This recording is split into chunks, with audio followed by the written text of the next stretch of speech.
নবী বলছে সুবহানাল্লাহ 100 বার পড়লে, কথাটা বোঝেন, 100 বার কেউ সুবহানাল্লাহ পড়লে 100 নবী বংশের গোলাম আজাদ করার সওয়াব।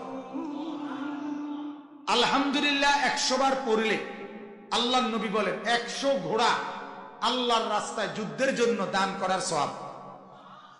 100 বার আল্লাহু আকবার পড়লে আল্লাহর নবী বলেন 100 উট হজ্জের মধ্যে আল্লাহর রাস্তায় কোরবানি করার সওয়াব। কয়টার সওয়াব কইলাম? সুবহানাল্লাহ, আলহামদুলিল্লাহ, আল্লাহু আকবার। এরপরে নবী বলেন 100 বার যে পড়বে লা ইলাহা ইল্লাল্লাহ, বলেন, আবার বলেন,